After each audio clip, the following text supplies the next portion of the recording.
Good morning, welcome back to my YouTube channel Arshi's lifestyle. ಯಾರೆಲ್ಲ ನನ್ನ YouTube ಚಾನಲ್ನ first time ನೋಡ್ತಾ ಇದ್ದೀರೋ please do subscribe my channel. ಹಾಗೆ ಯಾರಿಗೆಲ್ಲ daily logs, cooking logs, shopping, travel, yoga, exercise ಇದೆಲ್ಲ ಥರ ವಿಡಿಯೋಸ್ ಬಗ್ಗೆ ಇಂಟ್ರೆಸ್ಟ್ ಇದೆಯೋ please do subscribe my channel. ನಮ್ಮನೇಲಿ ಇವತ್ತು ನಾಗರ ಪಂಚಮಿ ಹಬ್ಬ ಇರೋದ್ರಿಂದ ನಾನು ಊರಿಗೆ ಬಂದಿದ್ದೀನಿ. ಮಾರ್ನಿಂಗೇ ಸ್ವಲ್ಪ ಬೇಗ ಎದ್ದಾಳಿದ್ದೀನಿ. ನಾನು ಎದ್ದೊಳೋದ್ರೊಳಗೆ ನಮ್ಮಮ್ಮ ಆಲ್ರೆಡಿ ಎದ್ಬಿಟ್ಟು ಬಾಗಿಲಿಗೆ ನೀರು ಹಾಕಿ ರಂಗೋಲಿ ಎಲ್ಲ ಹಾಕಿದ್ರು. ಸೊ ನಾನು ಇವಾಗ ಎದ್ಬಿಟ್ಟು ಸ್ವಲ್ಪ ಕಾಫಿ ಕುಡಿದು ಆಚೆ ಸ್ವಲ್ಪ ಕೂತಿದ್ದೀನಿ. ಇವತ್ತು ಹಬ್ಬದ ಪ್ರಿಪ್ರೇಷನ್ ಹೇಗಿರುತ್ತೆ ಅಂತ ನಾನು ನಿಮ್ಮ ಜೊತೆ ಎಲ್ಲ ಶೇರ್ ಮಾಡ್ಕೋತೀನಿ. ರೀಸೆಂಟ್ಲಿ ಒಂದು ಕುರ್ತಾ ಸೆಟ್ನ ಆರ್ಡ್ರ್ ಮಾಡ್ಕೊಂಡಿದ್ದೆ ಆನ್ಲೈನಲ್ಲಿ. ಇವತ್ತು ಹಬ್ಬಕ್ಕೆ ಅದೇ ಡ್ರೆಸ್ ಹಾಕ್ಕೊಳ್ಳೋಣ ಅಂತ ನಿನ್ನೆ ಬಂದಾಗಲೇ ಸ್ಟಿಚಿಂಗ್ ಕೊಟ್ಟಿದ್ದೆ, ಅದನ್ನ ಇಸ್ಕೊಂಬರೋಣ ಅಂತ ಹೋಗ್ತಾ ಇದ್ದೀನಿ. ಸೊ ನಮ್ಮ ಮನೆಯಿಂದ ತುಂಬ ಹತ್ತಿರ ಆಗುತ್ತೆ. ಇದು ನಮ್ಮೂರು ಗ್ರಾಮ ದೇವತೆ ದೇವಸ್ಥಾನ. ಸೊ ಇದ್ರ ಪಕ್ಕದ ರೋಡಿಂದ ಹೋದರೆ ನಾನು ಸ್ಟಿಚಿಂಗ್ ಬಟ್ಟೆ ಎಲ್ಲ ಇಸ್ಕೊಂಬರ್ಬೋದು. ಸ್ಟಿಚಿಂಗ್ ಎಲ್ಲ ಮಾಡಿದ್ರು. ಹೋಗಿ ಡ್ರೆಸ್ ಇಸ್ಕೊಂಡು ಬಂದು ಸ್ನಾನ ಮಾಡಿಕೊಂಡೆ, ಸ್ವಲ್ಪ ಕೂದಲೆಲ್ಲ ಆರಿಸ್ಕೊಂಡೆ ಬಿಸಿಲಿಗೆ. ಇವಾಗ ಪೂಜೆಗೆಲ್ಲ ರೆಡಿ ಮಾಡೋಣ ಅಂತೇಳ್ಬಿಟ್ಟು ಅಕ್ಕಿ ಹಿಟ್ಟು ಜೊತೆಗೆ ಸ್ವಲ್ಪ ಬೆಲ್ಲ ಎಲ್ಲ ಕುಟ್ಟಿ ಮಿಕ್ಸ್ ಮಾಡಿಕೊಂಡೆ. ಮಾಡ್ಕೊಂಡಿದ್ದಾದಮೇಲೆ ಇದನ್ನು ನಾನು ಈ ಥರ ಮಿಕ್ಸಿಗೆ ಹಾಕ್ಕೊಳ್ತಾ ಇದ್ದೀನಿ. ತಮಟ ಮಾಡಲಿಕ್ಕೂ ಮುಂಚೆ ಬೆಲ್ಲನೂ ಮತ್ತು ಅಕ್ಕಿ ಹಿಟ್ಟು ತುಂಬ ನುಣ್ಣಗಾಗೋ ಥರ ಮಿಕ್ಸಿ ಮಾಡ್ಕೊಬೇಕು. ಅದೆರಡು ಸಮ ಪ್ರಮಾಣದಲ್ಲಿ ಮಿಕ್ಸ್ ಆದರೆ ನಮಗೆ ತಮಟ ಚೆನ್ನಾಗಿ ಬರುತ್ತೆ ಅಂತ ಹೇಳ್ಬಿಟ್ಟು ಈ ಥರ ಮಿಕ್ಸಿಗೆಲ್ಲ ಹಾಕ್ಕೊಂಡೆ. ನಾವು ನಾಗರ ಪಂಚಮಿಗೆ 3 ಥರ ತಮಟ ಮಾಡ್ತೀವಿ. ಒಂದು ಅಕ್ಕಿ ತಮಟ, ಒಂದು ಎಳ್ಳಿಂದು, ಇನ್ನೊಂದು ಸಜ್ಜೆ ಕಡುಬು ಅಂತ ಹೇಳ್ಬಿಟ್ಟು ಮಾಡ್ತೀವಿ. ಅದಕ್ಕೆ ಇವಾಗ ನಾನು ಅಕ್ಕಿ ಹಿಟ್ಟಿಂದೆಲ್ಲ ಮಿಕ್ಸಿಗೆ ಹಾಕ್ಕೊಂಡಾಯಿತು. ಹಾಗೆ ಸ್ವಲ್ಪ ಪಲ್ಯಕ್ಕೆ ಅಂತಲೂ ಮಿಕ್ಸಿಗೆ ಹಾಕ್ಕೊತಾ ಇದ್ದೀನಿ. ಒಂದೇ ಸಲ ಎಲ್ಲ ಹಾಕಿ ಎತ್ತಿಟ್ಕೊಂಡ್ಬಿಟ್ರೆ ಬೇಗ ಬೇಗ ಕೆಲಸ ಮಾಡ್ಕೊಂಬಿಡ್ಬೋದು ಅಂಥೇಳಿ ಪಲ್ಯಕ್ಕೆಲ್ಲ ಮಿಕ್ಸಿಗೆ ಹಾಕ್ಕೊಂಡಿದ್ದಾದಮೇಲೆ ನಾನು ಎಳ್ಳಿಂದೂ ಕೂಡ ಇದೇ ಮಿಕ್ಸಿಗೆ ಹಾಕ್ಕೊತೀನಿ. ಎಳ್ಳನ್ನು ಫಸ್ಟಿಗೆ ಮಿಕ್ಸಿಗೆ ಹಾಕಬೇಕು, ಅದಾದಮೇಲೆ ಅದ್ರ ಜೊತೆಗೆ ಬೆಲ್ಲ ಸೇರಿಸ್ಕೋಬೇಕಾಗತ್ತೆ. ಇಲ್ಲ ಅಂದರೆ ಅದು ಎಳ್ಳು ನುಣ್ಣಗೆ ಆಗೋದಿಲ್ಲ. ಸೊ ನಾನಿವತ್ತು ಮಿಸ್ಸಾಗಿ ಎಳ್ಳು ಬೆಲ್ಲ ಎರಡನ್ನೂ ಜೊತೆಗೆ ಹಾಕಿರೋದ್ರಿಂದ ಎಳ್ಳಷ್ಟು ಮಿಕ್ಸ್ ಆಗ್ತಾನೆ ಇರಲಿಲ್ಲ. ಸ್ವಲ್ಪ ಕಷ್ಟಪಟ್ಟು ಹಾಗೆ ಮಿಕ್ಸಿಗೆ ಹಾಕ್ಕೊಂಡೆ. ನಮ್ಮಮ್ಮ ಅಡುಗೆ ಕೆಲಸ ಎಲ್ಲನೂ ಮಾಡ್ಕೊತಾಯಿದ್ರು, ನಾನು ಬೇರೆ ಕೆಲಸಗಳೆಲ್ಲ ನಾನು ಮಾಡ್ತಾಯಿದ್ದೆ. ಇವತ್ತು ನನಗೆ ಡ್ಯೂಟಿ ಇರೋದ್ರಿಂದ ಬೇಗ ಸಂಜೆ ವಾಪಸ್ ಹೋಗಬೇಕಿತ್ತು. ಅದಕ್ಕೆ ಬೆಳಗ್ಗೆನೇ ಇಷ್ಟೆಲ್ಲ ಕೆಲಸ ಬೇಗ ಮುಗಿಸ್ಕೊಂಡ್ಬಿಡೋಣ ಪೂಜೆ ಎಲ್ಲನೂ ಅಂತ ಹೇಳಿಬಿಟ್ಟು ಅಮ್ಮ ಅಡುಗೆ ಮಾಡ್ತಾಯಿದ್ದಾರೆ. ನಾನು ಇದನ್ನೆಲ್ಲ ರೆಡಿ ಮಾಡ್ಕೋತಾ ಇದ್ದೀನಿ ಪೂಜೆಗೆ. ತಮಟ ಮಾಡಲಿಕ್ಕೂ ಮಿಕ್ಸಿಗೆ ಹಾಕ್ಕೊಂಡಿದ್ದೆ ಆಯಿತು. ಇವಾಗ ಪೂಜೆ ಸಾಮಾನೆಲ್ಲ ರೆಡಿ ಮಾಡ್ಕೊಂಡ್ಬಿಟ್ರೆ ಒಂದು ಕಡೆ ಎಲ್ಲ ಕೆಲಸ ಮುಗಿಯುತ್ತೆ. ಅದಾದಮೇಲೆ ನಾನು ರೆಡಿ ಆಗ್ಬೋದು. ಅಷ್ಟರಲ್ಲಿ ಅಮ್ಮ ಸ್ನಾನ ಮಾಡ್ಕೊಂಡು ಬಂದರೆ ಇಬ್ಬರು ಹೋಗಿ ಬೇಗ ಪೂಜೆ ಮುಗಿಸ್ಕೊಂಡು ಬರೋಣ ಅಂತೇಳಿ ರೆಡಿ ಮಾಡ್ತಾಯಿದ್ವಿ. ಇವತ್ತು ಮನೇಲಿ ಎಲ್ಲರೂ ಉಪವಾಸ ಇದ್ದೀವಿ. ಯಾರೂ ಚಿಕ್ಕ ಮಕ್ಕಳಿಲ್ಲ, ಮನೇಲಿ ಎಲ್ಲರೂ ದೊಡ್ಡವರೇ ಇರೋದ್ರಿಂದ ಎಲ್ಲರೂ ಉಪವಾಸ ಇರ್ತೀವಿ. ನಮ್ಮ ಅಪ್ಪಾಜಿ ಡ್ಯೂಟಿಗೆ ಹೋಗಿದ್ದಾರೆ, ಅವರಿಗೆ ಇವತ್ತು ಲೀವ್ ಇಲ್ಲ. ಆದಷ್ಟು ರಾತ್ರಿಯೇ ಎಲ್ಲನೂ ಒಂದೇ ಕಡೆ ಎತ್ತಿಟ್ಟಿತ್ತು ನಮ್ಮಮ್ಮ. ಬೆಳಗ್ಗೆ ಒಂದೊಂದೇ ಸಾಮಾನು ಹುಡ್ಕುವಾಗ ಏನಾದರೂ ಪೂಜೆ ಸಾಮಾನು ಮಿಸ್ ಆಗಿಬಿಡುತ್ತೆ ಅಂಥೇಳಿ ಎಲ್ಲ ಒಂದು ಕಡೆ ಎತ್ತಿಟ್ಟಿತ್ತು. ಅದನ್ನೆಲ್ಲ ಇವಾಗ ನಾನು ಕೆಳಗಡೆ ಇಟ್ಕೊಂಡು ಒಂದೊಂದು ಜೋಡಿಸ್ಕೊತಾ ಇದ್ದೀನಿ. ಅದೊಂದು ಬ್ಯಾಗಲ್ಲಿ ತೆಂಗಿನಕಾಯಿ ಮತ್ತು ಊದಿನ ಕಡ್ಡಿ ಪ್ರಸಾದನೆಲ್ಲ ಬ್ಯಾಗಲ್ಲಿ ಇಟ್ಕೊತಾ ಇದ್ದೀನಿ. ಈ ಪ್ಲೇಟಲ್ಲಿ ಬಂದು ಎಲೆ ಅಡಿಕೆ, ಅರಿಶಿನ, ಕುಂಕುಮ ಮತ್ತು ಹಣ್ಣು, ಹೂವು, ಜಾಕೆಟ್ ಪೀಸು. ರಾತ್ರಿಯೇ ಅಮ್ಮ ಸ್ವಲ್ಪ ಅಕ್ಕಿ ಮತ್ತು ಕಡಲೆಕಾಳೆಲ್ಲ ನೆನೆ ಹಾಕಿದ್ರು, ಅದನ್ನು ಕೂಡ ನಾವು ಎಡೆ ಇಡ್ತೀವಿ. ಹಂಗಾಗಿ ಅದನ್ನೆಲ್ಲನೂ ಇದ್ರ ಜೊತೆಗೆ ಇಟ್ಕೊತಾ ಇದ್ದೀನಿ. ಎಲ್ಲನೂ ಒಟ್ಟಿಗೆ ಜೋಡಿಸೋದ್ರಿಂದ ತೊಗೊಂಡು ಹೋಗಿಬಿಡ್ಬೋದು ಅಂತ. ಎಲ್ಲ ಕೆಲಸಗಳು ಬೇಗ ಬೇಗ ಮುಗಿಸ್ಕೊಂಡ್ರೆ ಬೇಗ ಪೂಜೆ ಮಾಡ್ಕೊಂಬರ್ಬೋದು. ಊಟ ಮುಗಿಸ್ಕೊಂಡು ಗಣೇಶನಿಗೆ ಕೂಡ ನಾವು ಎಡೆ ಕೊಡಬೇಕು. ಗಣೇಶನಿಗೂ ಪೂಜೆ ಮಾಡ್ಕೊಂಡು ಬರೋಷ್ಟರೊಳಗೆ ಅಮ್ಮ ಮನೇಲೆಲ್ಲ ಪೂಜೆ ಮಾಡ್ತಾರೆ. ಅದಾದಮೇಲೆ ಊಟ ಮಾಡಿಕೊಂಡು ನಾನು ಬೇಗ ಚಿತ್ರದುರ್ಗ ಹೋಗ್ಬೋದು. ನನಗಿವತ್ತು ಡ್ಯೂಟಿ ಇರೋದ್ರಿಂದ ಬೇಗ ಎಲ್ಲ ಕೆಲಸಗಳನ್ನ ಮುಗಿಸ್ಕೊಳ್ಬೇಕಿತ್ತು. ಅದಕ್ಕೆ ನೋಡಿ ಎಲ್ಲ ಬೇಗ ಮಾಡ್ತಾಯಿದ್ದೀನಿ. ಹಾಗೆ ನಾನು ನಿನ್ನೆ ಬರ್ತಾ ಸ್ವಲ್ಪ ಸೀಬೆಕಾಯಿ ಕೂಡ ತಂದಿದ್ದೆ, ಅದನ್ನು ಕೂಡ ಕಟ್ ಮಾಡ್ಕೊತಾ ಇದ್ದೀನಿ ಎಡೆ ಜೊತೆ ಇಡೋಣ ಅಂಥೇಳಿ. ನಾವು ಯಾವುದೆಲ್ಲ ಫ್ರೂಟ್ ಸಿಗುತ್ತೋ ಅದೆಲ್ಲನೂ ಇಡ್ತೀವಿ. ಇದೇ ಇಡಬೇಕು ಅದೇ ಇಡಬೇಕಂತ ಏನಿಲ್ಲ. ಸೊ ಇಷ್ಟೆಲ್ಲ ನಾನು ಪೂಜೆಗೆ ಅಂತ ರೆಡಿ ಮಾಡಿಕೊಂಡೆ. ಹಾಗೆ ಸ್ವಲ್ಪ ಅಂಗದಾರ ಕೂಡ ಮಾಡಬೇಕಿತ್ತು. ನಮ್ಮ ಮನೇಲಿ ನಾನಿವತ್ತು 5 ಏನೋ ಮಾಡ್ತಾಯಿದ್ದೀನಿ. ಸೊ ಅಲ್ಲೇನು ಯಾರೂ ಜಾಸ್ತಿ ಜನ ಇರಲ್ಲ, 5 ಏನಾದರೂ ಮಾಡ್ಕೊಂಡೋದ್ರೆ ಸಾಕಾಗುತ್ತೆ ಅಂತ ಹೇಳಿದ್ರು ಅಮ್ಮ. ಅದಕ್ಕೆ 5 ಅಂಗದಾರ ಮಾಡ್ತಿದ್ದೀನಿ. ಈ ಥರ ಗಟ್ಟಿ ದಾರನ ತೊಗೊಂಡ್ಬಿಟ್ಟು ಸ್ವಲ್ಪ ನೀರು ಹಾಕಿ ಅದನ್ನು ಮಿಕ್ಸ್ ಮಾಡ್ಕೊಳ್ಬೇಕು. ಅದಕ್ಕೊಂದು ಸ್ವಲ್ಪ ಅರಿಶಿನ ಹಾಕಿ ಆವಾಗ ಯೆಲ್ಲೋ ಕಲರ್ ದಾರ ಆಗುತ್ತೆ. ಅದಾದಮೇಲೆ ಸ್ವಲ್ಪ ಯಾವುದಾದ್ರೂ ಹೂವು ಇರ್ಬೋದು, ಸೇವಂತಿಗೆ ಇರ್ಬೋದು, ನಿಮ್ಮ ಹತ್ರ ಯಾವ ಹೂವು ಇರುತ್ತೋ ಅದನ್ನು ಈ ಥರ ಕಟ್ಕೊಂಡು ಅದನ್ನ ಇಟ್ಕೊಂಡ್ರೆ ಅಂಗದಾರ ಕೂಡ ರೆಡಿ ಆಗುತ್ತೆ. ನಾನು ಕೂಡ ಈ ಥರ ಸೇವಂತಿಗೆನೇ ತೊಗೊಂಡು ಬಂದಿದ್ದೆ ನೆನ್ನೆ ಮಾರ್ಕೆಟಿಂದ, ಅದಕ್ಕೆ ಅದನ್ನೇ ಸ್ವಲ್ಪ ಎಲ್ಲ ಕಟ್ ಮಾಡ್ಕೊತಾ ಇದ್ದೀನಿ. ಅಂಗದಾರಕ್ಕೂ ಮತ್ತು ನಾಗರ ಪೂಜೆಗೂ ಮತ್ತು ಮನೇಲಿರೋ ಫೋಟೋಸ್ಗೆಲ್ಲನೂ ಮುಡ್ಸ್ಕೊಂಬಿಡೋಣ ಒಟ್ಟಿಗೆ ಅಂತ ಹೇಳ್ಬಿಟ್ಟು ಎಲ್ಲನೂ ಒಟ್ಟಿಗೆ ಕಟ್ ಮಾಡೋಕ್ಕೆ ಸ್ಟಾರ್ಟ್ ಮಾಡಿದೆ.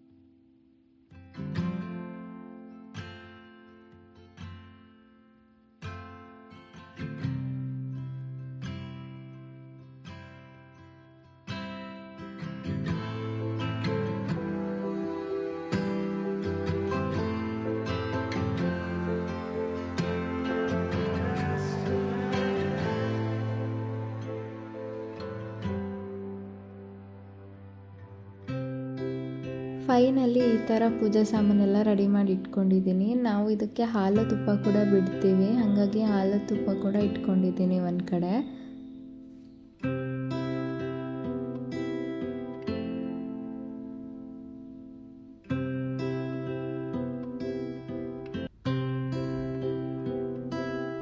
ಮನೇಲಿರೋ ಫೋಟೋಸ್ಗೆಲ್ಲ ಹೂವು ಮುಡ್ಸೋಣ ಅಂತ ಆವಾಗಲೇ ಕಟ್ ಮಾಡಿ ಎತ್ತಿಟ್ಕೊಂಡಿದ್ದೆ ಅಲ್ವಾ. ಸಾಟರ್ಡೆ ಇನ್ನೂ ಫೋಟೋಸ್ ಎಲ್ಲ ಕ್ಲೀನ್ ಮಾಡಿಬಿಟ್ಟು ಬಟನ್ ರೋಸ್ ಎಲ್ಲ ಮುಡಿಸಿ ಪೂಜೆ ಮಾಡಿದ್ರು ಅಂತೆ ಅಪ್ಪಾಜಿ. ಅದೆಲ್ಲ ಹೂವು ಒಣಗೋಗ್ಬಿಟ್ಟಿತ್ತು. ಇವಾಗ ಅದನ್ನೆಲ್ಲ ತೆಗೆದ್ಬಿಟ್ಟು ನಾನು ಸೇವಂತಿಗೆ ಹೂವು ಮುಡಿಸಿದ್ದೀನಿ.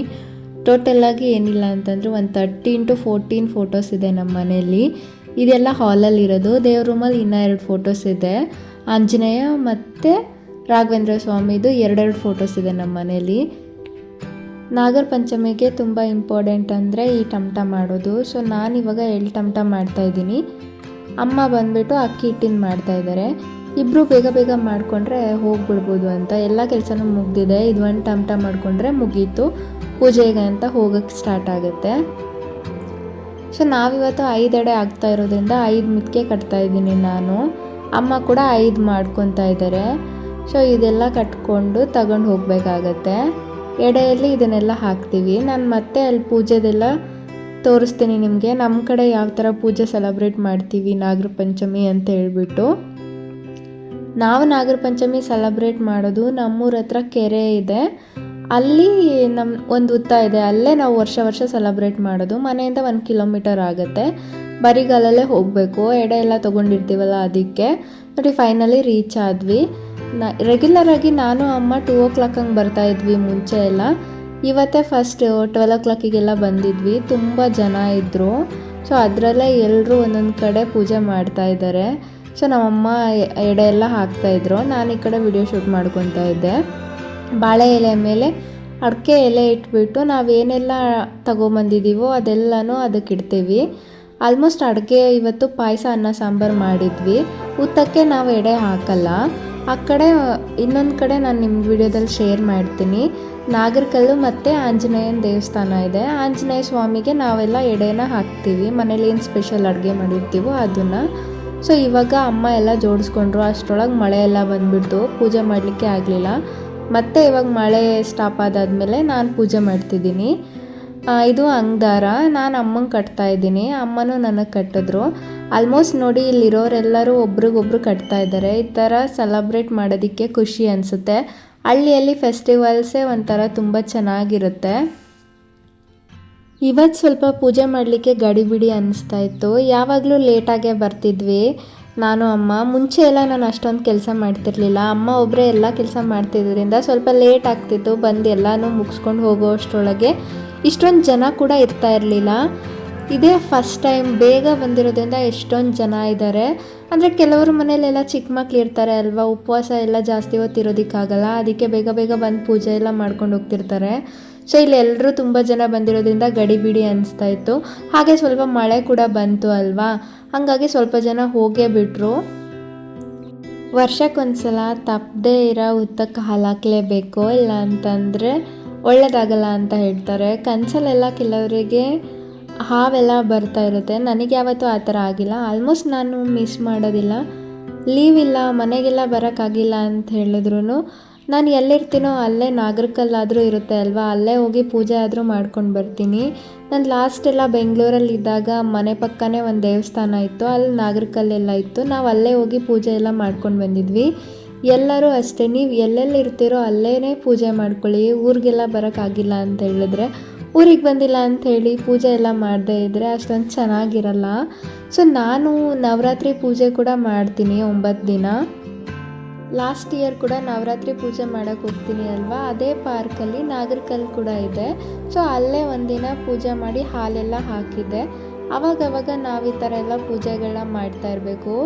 ಊರಲ್ಲಿ ಎಲ್ಲರ ಜೊತೆ ಮಿಂಗಲ್ ಆಗ್ತಾಯಿದ್ರೆ ಒಂಥರ ಖುಷಿ ಅನಿಸುತ್ತೆ. ಫೆಸ್ಟಿವಲ್ಸ್ ಎಲ್ಲ ಊರಲ್ಲಿ ಸೆಲೆಬ್ರೇಟ್ ಮಾಡೋದೇ ನಂಗೆ ತುಂಬ ಖುಷಿ ಅಂತ ಹೇಳುತ್ತೆ. ನನಗೆ ಎಷ್ಟೇ ಲೀವ್ಸ್ ಇಲ್ಲ ಅಂತ ಹೇಳಿದ್ರು ಫ್ರೀ ಮಾಡಿಕೊಂಡು ಅರ್ಧ ದಿನನಾದರೂ ಊರಿಗೆ ಬಂದುಬಿಟ್ಟು ಪೂಜೆ ಎಲ್ಲ ಮಾಡ್ಕೊಂಡು ಹೋಗ್ತೀನಿ. ಇದು ನಮ್ಮೂರ ಕೆರೆ. ಇದಿನ್ನೂ ಸ್ವಲ್ಪನೂ ತುಂಬಿಲ್ಲ, ಸ್ವಲ್ಪ ಅಂದರೆ ಸ್ವಲ್ಪನೇ ನೀರಿದೆ. ತುಂಬ ನೀರು ಬಂದಾಗ ಸಖತ್ತಾಗಿ ಕಾಣಿಸುತ್ತೆ. ಇಲ್ಲೆಲ್ಲ ಟೈಮ್ ಸ್ಪೆಂಡ್ ಮಾಡೋಕ್ಕೂ ತುಂಬ ಚೆನ್ನಾಗಿರುತ್ತೆ. ಸೊ ಅಲ್ಲಿ ಕಾಣಿಸ್ತಾ ಇದೆಯಲ್ಲ ಅದು ಕೋಡಿ, ಅದೆಲ್ಲನೂ ಮುಳುಗೋಗ್ಬಿಡುತ್ತೆ. ನಾನು ಯಾವಾಗಲೂ ಕೋಡಿ ಬಿದ್ದಾಗ ಇಲ್ಲಿ ಬಂದೇ ಬರ್ತೀನಿ. ಮೀನೆಲ್ಲ ತುಂಬ ಸಿಗುತ್ತೆ ಈ ಕೆರೆಯಲ್ಲಿ.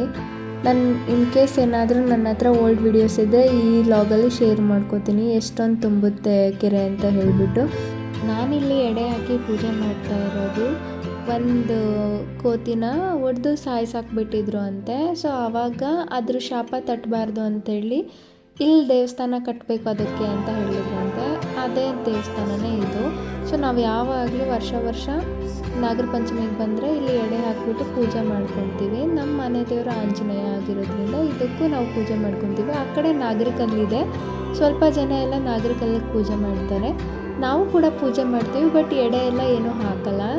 ನಮ್ಮ ಸಂಪ್ರದಾಯ ಪ್ರಕಾರ ನಾವು ಹುತ್ತಕ್ಕಷ್ಟೇ ಪೂಜೆ ಮಾಡಬೇಕು.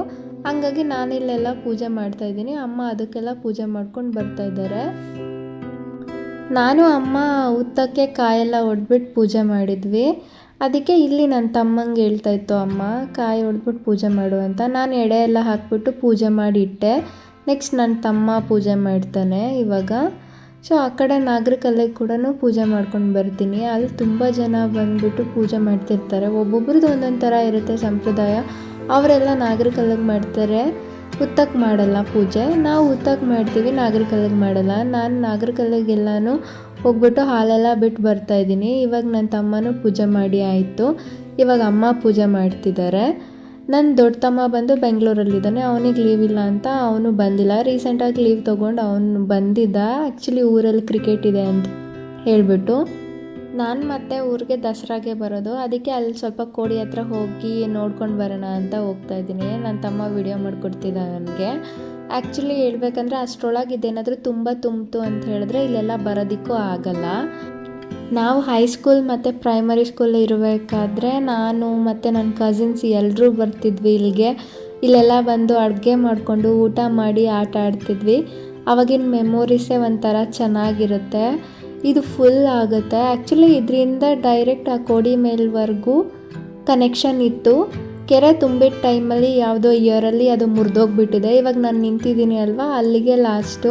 ಸೊ ಮುಂಚೆ ಎಲ್ಲ ಅದಕ್ಕೆ ಕನೆಕ್ಷನ್ ಇದ್ದಾಗ ಅಲ್ಲಿವರೆಗೂ ಹೋಗ್ಬಿಟ್ಟು ಅದ್ರ ಮೇಲಿಂದ ಜಂಪ್ ಮಾಡಿ ಈಜಾಡ್ತಾಯಿದ್ರು ಹುಡುಗರೆಲ್ಲ. ಸೊ ಇವಾಗ ಅದು ಮುರಿದೋಗ್ಬಿಟ್ಟಿದೆ.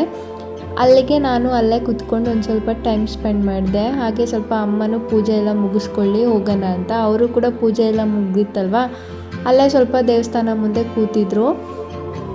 ಪೂಜೆ ಎಲ್ಲ ಮುಗಿಸ್ಕೊಂಡು ಮನೆಗೆ ಬಂದ್ವಿ. ಇವಾಗ ಗಣೇಶಂಗೆ ಹೋಗ್ಬಿಟ್ಟು ನಾನು ಎಡೆ ಎಲ್ಲ ಕೊಟ್ಟು ಬರ್ತೀನಿ. ಹಂಗೆ ಅಮ್ಮ ಕೂಡ ಮನೇಲಿ ಪೂಜೆ ಮಾಡಿಬಿಡ್ತಾರೆ.